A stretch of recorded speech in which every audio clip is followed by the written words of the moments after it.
GCSE Maths Paper 3 is tomorrow, and guess who's going to be getting a grade 9? That's right, it's you, because right now I'm going to take you through the highest yield topics that are more than likely to come up, as well as some last minute exam tips, what examiners say in their reports, and how you are going to maximise the amount of marks that you are getting. The first thing that I'm going to say is please, please, please do not listen to the people who will go through the specification and cross things off that have already come up and go, therefore these other things are coming up.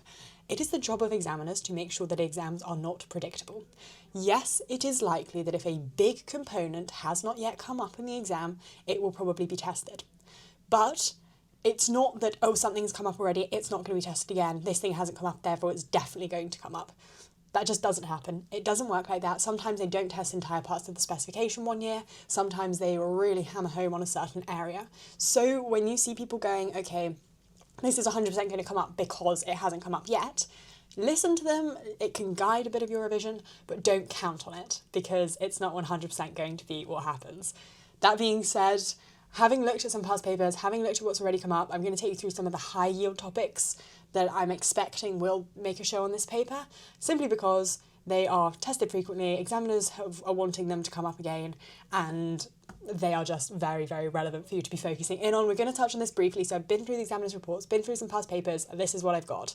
First of all, obviously this is a mixed paper of sort of things that come up in paper 1 and paper 2. So it's very broad.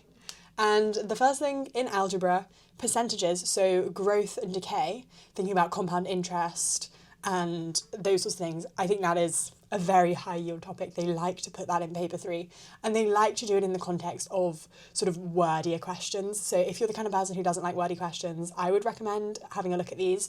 Later on in the video, I am going to go through some of the best resources that you can be looking at the night before, the morning of, just to be making sure. I'll get to that in a bit. But next, ratio and proportion, and obviously trig. Pythagoras, trig, always comes up, always will do. Make sure you've got it nailed. You should know it quite well from the last paper.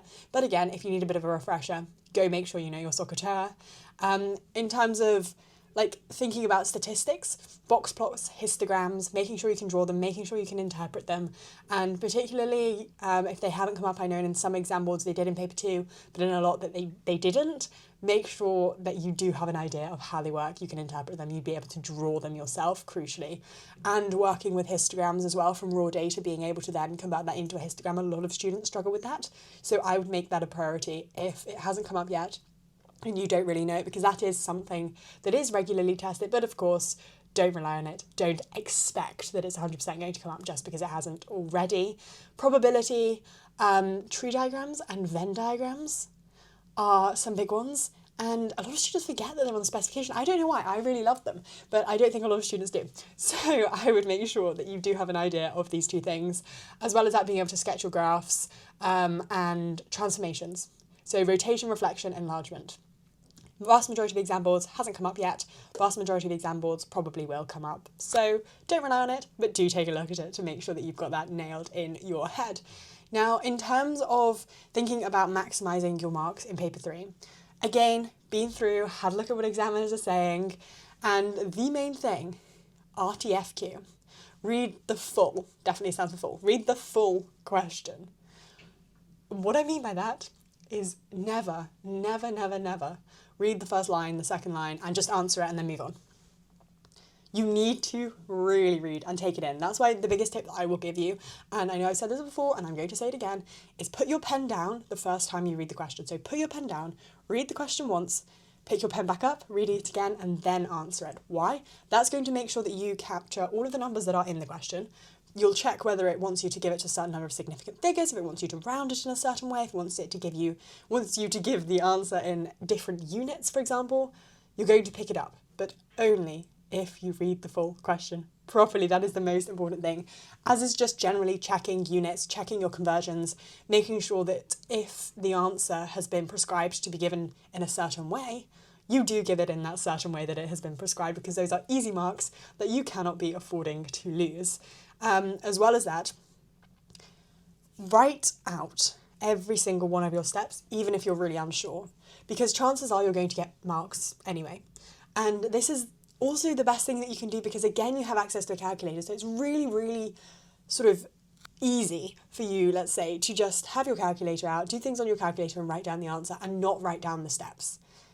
Just force yourself to write down the steps whatever you're typing into your calculator, also write it down on that sheet of paper. Why? You might make a mistake typing it into your calculator, but you've got it recorded down. And then the examiner will be able to say, oh, you wrote out this equation and you got the answer, but the answer isn't exactly right. Oh, they probably, misclicked a button on their calculator or something. You're still going to get the marks for working out, whereas if you do everything on your calculator, you're not going to pick up those marks. So really be critical with that. And also, what is really, really crucial is making sure that you actually use the answer line. I didn't think this was that much of an issue, but looking at examiners' reports, particularly in paper 3 for some reason, people will put their answer somewhere that isn't the answer line and sometimes not get it marked correctly as a result of that. So just make sure you're putting your answer where it is meant to go. Now, in this paper, they like to throw in some curveball questions. They like to throw in very difficult questions.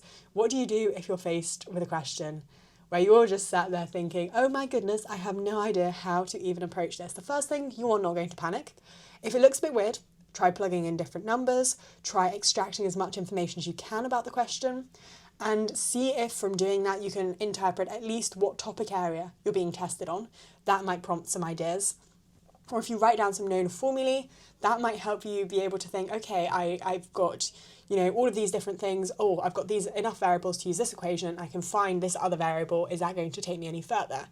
Work backwards if you can, especially in algebra or probability. If you're given something like an equation that you need, an expression that you need to manipulate into a different form, see if you can work backwards.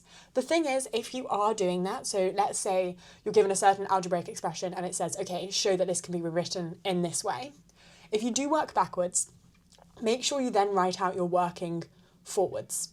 That is because in working it out backwards, you're assuming that the final thing is true. So if it says show that it can be written in this other way, then that's fine. But if it says like to go from that to the other one, you need to show that you're not just assuming that that final thing is correct. So if you work backwards, you're assuming the final answer is correct, if that makes sense, which you can't do in all sides of questions. So if you ever work backwards, do just write out your working forwards as well, so that you can get credited the full amount. And if you have questions that are to do with geometry, that are to do with loci, vectors, transformations, draw. Bring a pencil, bring a rubber, and draw. And draw lightly so you can rub it out, but just try different things, draw things out, make things as visual as you can, because a lot of people are very visual learners. And if you're struggling, drawing a diagram, trying things out, that can move you towards the final answer. It's going to be a lot easier than you sat there trying to picture everything in your head, because sometimes just putting out everything that you know onto that sheet of paper by drawing, by making a diagram, is going to be really, really helpful. Some of my favourite resources: Corbett Maths if you want past paper question walkthroughs, and just general 5-a-day style questions, simple things on different topics. Cognito if you want video explanations of different topics. Maths Genie I think also has a lot of video explanations, and it also has a lot of sort of deeper topic question sets that really go into a lot of depth, as does Physics and Maths Tutor. Then there's also Madass Maths, which doesn't have that much for GCSE, but particularly for wordier questions and for topics like trigonometry, vectors, it's really, really good. Then there's also predicted papers on Physics and Maths Tutor, I think on Maths Genie. I think Seneca even does maths predicted papers nowadays. And then obviously you can be looking at your exam board, examiners' reports, and past papers as well. The night before, it can just be really nice to get a past paper done and just sort of feel secure in the grade that you're working towards. And if you don't get that grade in your past paper, then you know that actually you've got a couple of hours this evening that you can really hone in on and focus in on those topic areas that you're thinking, okay, I'm perhaps not as good at, to make sure that then when you get to the exam tomorrow, you're going to be able to answer questions on them. Good luck in your maths GCSE paper 3. This is your final paper. You're going to smash it. You're going to get an incredible grade. I hope it all goes well. If you have any questions, let me know in the comments and I will do my best to answer them. See you in the next video.